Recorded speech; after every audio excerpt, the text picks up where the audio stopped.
تو میرے عزیزوں، یہ جو راتیں آتی ہیں مقدس راتیں،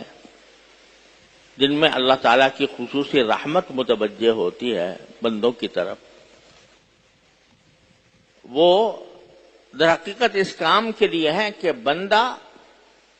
تنہائی میں اپنے اللہ تبارک و تعالیٰ سے رابطہ قائم کرے، وہ ہو اور اس کا اللہ ہو، اور اس میں اللہ تعالیٰ سے رابطہ کرنے کی کیا صورت ہے؟ جو صحیح طریقہ ہے رات کو گزارنے کا، وہ یہ ہے کہ ایک تو نفلوں کی کثرت، نوافل کی کثرت، اور خاص طور پر کم از کم 8 رکعتیں، نفلی 8 رکعتیں پڑھی جائیں، 2 رکعت کر کے۔ نبی کریم سرور عالم صلی اللہ علیہ وسلم ہر رات آخر شب میں، عام طور پر آخر شب میں 8 رکعتیں پڑھا کرتے تھے، 2 رکعتیں کر کے، اور اس میں طویل قیام فرماتے تھے، لمبا قیام، لمبا رکوع، لمبا سجدہ۔ ایک صحابی فرماتے ہیں کہ ایک مرتبہ مجھے شوق ہوا کہ رسول کریم صلی اللہ علیہ وسلم جب تہجد کی نماز پڑھیں تو میں بھی ساتھ میں جا کے شریک ہو جاؤں۔ جب جا کے شریک ہوا تو رسول کریم صلی اللہ علیہ وسلم نے اتنا طویل قیام کیا، اتنی طویل قرات کی کہ میں برداشت نہ کر سکا۔ غرض رسول کریم صلی اللہ علیہ وسلم سے ان رات کے وقت میں جو نمازیں منقول ہیں 8 رکعتیں، کم از کم 8 رکعتیں بندہ رات میں پڑھ لے، حتی الامکان کوشش کرے کہ خشوع خضوع کے ساتھ یہ رکعتیں ادا ہوں، جس کا طریقہ یہ ہے کہ جب شروع میں نماز کے لیے کھڑا ہو تو اللہ تعالیٰ سے دعا کر لے، یا اللہ میں یہ 8 رکعتیں آپ کی بارگاہ میں پڑھنا چاہتا ہوں، مجھے یہ خشوع کے ساتھ پڑھنے کی توفیق عطا فرما۔ اس کے لیے ایک دعا بھی ہے کہ ان صلاتی و نسکی و محیائے و مماتی للہ رب العالمین، یہ کلمات بھی کہہ لے اگر یاد ہوں تو، اور دعا کر لے یا اللہ میں خشوع کے ساتھ پڑھنا چاہتا ہوں، آپ اپنی رحمت سے خشوع کے ساتھ مجھے پڑھنے کی توفیق فرمائیں۔ خشوع کا طریقہ کیا ہے کہ جو الفاظ زبان سے نکالے وہ دھیان سے نکالے۔ الحمدللہ رب العالمین اگر پڑھا تو دھیان الحمدللہ رب العالمین کی طرف ہو کہ میں اللہ تعالیٰ کی حمد کر رہا ہوں۔ الرحمن الرحیم جب پڑھا تو الرحمن پتہ ہو کہ میں الرحمن الرحیم پڑھا۔ یہ جو ہم لوگوں کی عادت بن گئی ہے کہ جب نماز کے لیے کھڑے ہوئے تو ایک آٹومیٹک مشین چل جاتی ہے اور پتہ بھی نہیں چلتا ہم نے کیا پڑھا کیا نہیں پڑھا۔ اگر نماز ختم کرنے کے بعد یاد کرنے کی کوشش کریں بھئی پہلی رکعت میں کیا پڑھا تھا اور دوسری رکعت میں کیا پڑھا تھا، تو اکثر یاد بھی نہیں آتا، بکثرت یاد بھی نہیں آتا،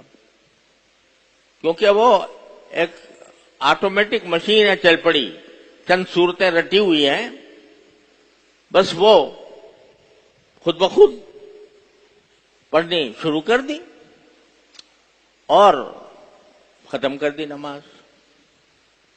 تو اس لیے ان راتوں میں خاص طور پر اس کا اہتمام کریں کہ ہم جو الفاظ زبان سے نکال رہے ہیں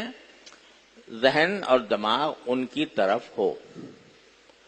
اور اس کا ایک طریقہ یہ ہے کہ کچھ صورتیں تو ایسی ہیں جو ہماری زبانوں پر چڑھی ہوئی ہیں، تبت یدا ابی لہب اور قل اللہ احد اور انا اعطینا وغیرہ، یہ ہمارے زبانوں پر چڑھی ہوئی ہیں، وہ خود بخود منہ سے نکلنی شروع ہو جاتی ہیں۔ کوشش کریں کہ ایسی صورتیں پڑھیں کہ جو زبان پر چڑھی ہوئی نہیں ہیں۔ اب وہ صورتیں کہ جو زبان پر چڑھی ہوئی نہیں ہیں، مثلا اذا زلزلت الارض زلزالہا پڑھو، والعادیات پڑھو، اور اگر کسی اللہ کے بندے کو لمبی صورتیں یاد ہیں، خدا کرے یاد ہوں،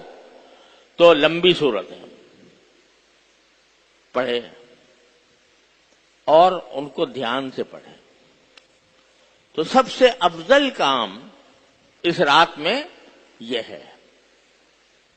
8 کم از کم 8 رکعتیں، اور اگر طویل صورتوں کے ساتھ ہو، یاد ہوں تو طویل صورتوں کے ساتھ، رکوع بھی لمبا، سجدہ بھی لمبا، اور اس میں سبحان ربی العظیم اور سبحان ربی الاعلیٰ تو پڑھا ہی جاتا ہے، لیکن اس رکوع میں بھی اور زیادہ تر سجدے میں جو دعائیں یاد ہوں، معصور دعائیں، قرآن کریم کی دعائیں یا مناجات مقبول وغیرہ میں جو دعائیں لکھی وہ اگر یاد ہوں تو وہ دعائیں عربی زبان میں پڑھیں۔ ربنا آتنا فی الدنیا حسنۃ وفی الآخرۃ حسنۃ، سجدے میں پڑھیں۔ اللہم ربنا اغفر لنا ذنوبنا واسرافنا فی امرنا وثبت اقدامنا وانصرنا علی القوم الکافرین، اللہم اعنا علی ذکرک وشکرک وحسن عبادتک۔ جتنی دعائیں یاد ہوں، اور نہیں ہیں تو ابھی سے فکر کر کے یاد کر لو۔ مناجات مقبول چھپی ہوئی ہے، اس میں قرآن کی دعائیں بھی ہیں، رسول کریم صلی اللہ علیہ وسلم کی دعائیں بھی ہیں، وہ دعائیں پڑھیں سجدے میں خاص طور پر۔ رکوع میں افضل یہ ہے کہ باری تعالیٰ کی تسبیح اور حمد و ثنا زیادہ کی جائے۔ سبحان ربی العظیم تو ہم کہتے ہی ہیں، لیکن تسبیح کے اور بھی کلمات ہیں، سبحان اللہ والحمد للہ ولا الہ الا اللہ واللہ اکبر مثلا، سبوح قدوس مثلا، یا سبحان ذی الملک والملکوت، سبحان ذی العزت والعظمت والہیبت والکبریاء والجبروت۔ یہ جس کو عام طور پر لوگ تراویح کے دوران لکھ کر لٹکا دیتے ہیں، وہ تراویح کے دوران تو منقول نہیں ہے، لیکن تسبیح کے طور پر رکوع کے اندر پڑھنا منقول ہے، وہ پڑھیں۔ اور سجدے میں دعائیں زیادہ کریں، دعائیں قرآنی دعائیں ہوں یا نبی کریم صلی اللہ علیہ وسلم سے جو دعائیں منقول ہیں وہ ہوں۔ اس طرح 8 رکعتیں، پھر مزید توفیق ہو جائے جاگنے کی تو قرآن کریم کی تلاوت جتنی ہو سکے وہ کر لیں، اور پھر ان سب کا خلاصہ اور ان سب کا عطر اپنی زبان میں دعا، اپنی زبان میں دعائیں کرو، اپنے لیے، اپنے گھر والوں کے لیے، اپنے اعزاء احباب کے لیے، اپنے ملک کے لیے، اپنے قوم کے لیے، پوری امت مسلمہ کے لیے۔ ارے گڑ گڑا کر مانگ لو اس مرتبہ اللہ تبارک و تعالیٰ سے، یا اللہ ہم پھنس گئے ہیں عذاب میں، اپنے بدعمالیوں کے عذاب میں پھنس گئے ہیں، اے اللہ ہمیں نکال لے اس سے۔ کوئی ہے کائنات میں کسی میں طاقت نہیں ہے کہ ہمیں اس وبال سے نکالے، اس عذاب سے نکالے، اس شامت اعمال سے نکالے، سوائے اللہ جل جلالہ، اور کسی کے اندر بھی طاقت نہیں۔ اسی سے مانگو، یا اللہ جو کچھ ہو رہا ہے وہ آپ کی مشیت سے ہو رہا ہے، اور اس سے نکالنا بھی سوائے آپ کے کوئی اور نہیں کر سکتا۔ اے اللہ ہمیں اس مصیبتوں سے نکال لیجیے، ہمیں اس بحران سے نکال لیجیے، اور امت مسلمہ جو جگہ جگہ آفتوں کی شکار ہے، کفار کا ظلم و ستم ان کے اوپر ہو رہا ہے، کشمیر میں، فلسطین میں، ہندوستان میں، شام میں، لیبیا میں، اور دوسرے اسلامی ملکوں کے اندر، ان سب کے لیے دعا کرو۔ اور اس سب سے آگے بڑھ کر اس بات کے لیے دعا کرو، یا اللہ ہمارے جن اعمال کی وجہ سے ہم ان مصیبتوں کا شکار ہیں، اے اللہ وہ اعمال ہم سے چھڑوا دیجئے اور نیک اعمال کی توفیق عطا فرمائے۔ اپنی اصلاح کے لیے یہ رات جو آنے والی ہے، اس کو یہ سمجھو کہ یہ سنگ میل ہے، ایک بہترین موقع ہے اپنے آپ کو جہنم سے نجات دلوانے کا اور ان مصیبتوں سے نجات دلوانے کا جس میں ہماری پوری امت گرفتار ہے۔ یہ 3 کام ہیں جو خصوصی طور پر اس رات میں کریں، جتنا جس کو موقع مل جائے۔ ساری رات جاگنا بھی کوئی ضروری نہیں ہے، جتنا موقع مل جائے۔ اور ساتھ ہی اگر کوئی آدمی بعض اوقات لوگوں کی رات کی ڈیوٹی ہوتی ہے نہیں کر سکتے، تو اتنا کر لیں کہ مغرب، عشاء اور فجر تینوں نمازیں جماعت کے ساتھ مسجد میں ادا کریں، تو انشاءاللہ اس کی برکات سے محروم نہیں رہیں گے۔ ایک مسئلہ قبرستان جانے کا بھی ہے۔ سمجھا جاتا ہے کہ شب برات میں اب قبرستان جانا چاہیے، وہاں پر مردوں کے لیے دعا کرنی چاہیے۔ یہ کوئی ایسی سنت نہیں ہے کہ جس پر آپ نے ساری زندگی عمل فرمایا ہو۔ ایک مرتبہ ایک روایت میں آتا ہے کہ ایک مرتبہ تشریف لے گئے تھے آپ جنت البقیع میں، ساری زندگی میں ایک واقعہ ہے۔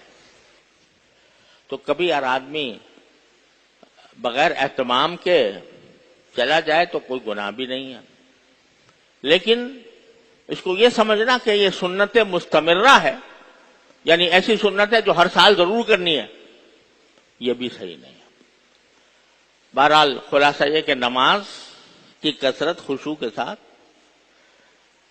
دوسرے دعائیں اب سب کے لیے، تلاوت قرآن، ان 3 کاموں میں حتی الامکان اس رات کو لگایا جائے، اور اپنے لیے بھی یہ دعا کی جائے کہ یا اللہ میرے اندر جو کوتاہیاں غلطیاں ہیں، جن گناہوں میں مبتلا ہوں، یا اللہ ان سے مجھے نکال دی۔